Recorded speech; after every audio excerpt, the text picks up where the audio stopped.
Hi, it's Ren from Spirits of Fashion. Today we'll just be looking a little bit into the 40s, particularly when it comes to makeup.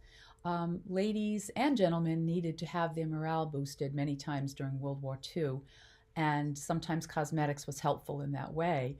Besame Cosmetics has come out with a beautiful set called Victory Red, and I did order it, and I'm wearing the lipstick today, and I'm also wearing the nail polish, the Victory Red.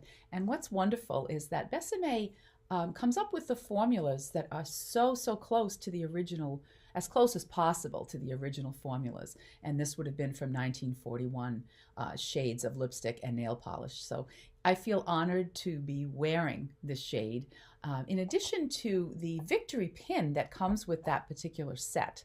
And hopefully you can see that. It's a beautiful red, white, and blue V with Victory written on it. And I'm wearing it with a true 1940s jacket. It's sailor style, but it's just obviously not worn by the sailors in the war. This was a woman's jacket that was just like any time during war, influenced by the wartime. I will put some pictures up, a quick video of me in the jacket so that you can see the back, because that's the best part. That's our cat Newman, you can see there, and please disregard the run in my stocking that I did not realize was there. So anyway, I wanted to just compliment Besame because I think that they have done a beautiful job with their shades of lipstick and the formula. Red is tricky, especially for me. I don't wear red all the time, so I am not as practiced at applying it. But the way the lipstick is shaped, it's pretty easy to apply.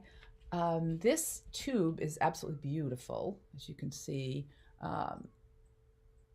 The flowers on the actual metal case, and then the lovely edge of the lipstick that makes it easy if you want to use the edge as a liner. I didn't in this case. I have in the past. I used an actual neutral lip liner. And what I did too, that always helps with matte formulas, is I used this lip scrub first. This is a chapstick, Total Hydration.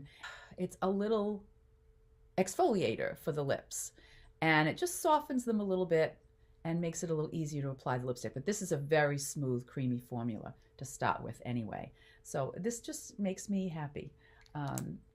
I also wanted to show you something else that I picked up at the same time. I ordered from them is this beautiful Besame cosmetic case, compact. And it looks like a woman in the new look from the later 40s and early 50s, probably more like 47, 48 after the war. And I just think it's such a beautiful package. And I've tried the powder out, this beautiful light powder. I tend to get very shiny in the nose area most of the time. So this is something I would need to touch up during the day. And I love this compact because it makes me happy to pull it out and see the 1940s lady on the front. Also, just a little bit more about World War I and what people were dealing with. Many people don't realize the shortages, especially in Europe, that they were experiencing with clothing, with materials. It was very important for women and men to make do and mend, those who were left at home. And things were sent to the war, such as rubber, silk for the ladies, silk stockings. So the nylon also, which had just been developed and ladies were already loving for their nylon stockings, which is a very strong fiber. And what ladies would do, because the nylon was given to the war effort, they would sometimes put cosmetics on their legs, sometimes just gravy, if you can believe that, dark brown gravy, and then have a friend or someone who was very good at drawing with a liner, say a black liner, an eyeliner, right down the back of the leg, so it looked like they had on seam stockings. They actually had little spots, like sort of kiosks, where you could go and have this done for you. So we really, I think, take for granted a lot of the things that we have in our lives that many people did not have for the length of the war. In fact, the restrictions kept on quite a while in Europe. while by 45 here, when the war ended, things started to get a little bit better, a little quicker for us.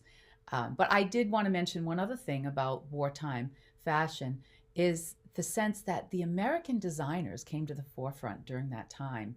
Think about Paris and how Paris is really the hub of fashion and has been for a very long time. And that's where the wealthy get their clothes and always have, and they get the latest designs and fashions from there.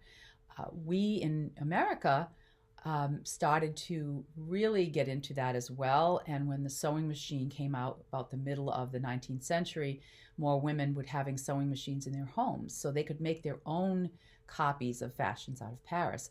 Well, the Paris houses closed during the war because it was occupied. So the American designers really came to the forefront, and they were able to be much more well known, and the whole American sportswear look was born. Think about Claire McCardle, and Adrian, who's an MGM, I believe, designer from the movies, and Norman Norell, and many of the other American designers were definitely very important during that time. I would like to continue to do much more about 40s fashion. I just wanted to do this little quick video today because I just love the set that I got and the patriotism that goes along with it. So if you haven't tried Besame yet, I would highly recommend it. I'm not sponsored at all. I'm just telling you because I love vintage and everything to do with vintage fashion, cosmetics, hairstyles, etc. Speaking of that, I usually wear one of the snoods that I have. I have some repro snoods, which was a very common hair item at the time, which is just basically a net that you wear most of your hair in so that it wouldn't get caught in machinery in the factories you were working in. And it was stylish too, because Gone with the Wind had come out in 1939, and that was about the Civil War, and so they were wearing snoods during that time period. So I usually wear that, but we're in the middle of packing up to move, and so I just don't have them with me. But I would have tried to be a little bit more 40-ish with my hair as well. So hopefully you've enjoyed the video today. If so, please give it a thumbs up for me, and subscribing would be even better. So thank you so much, and I'll see you the next time. Bye.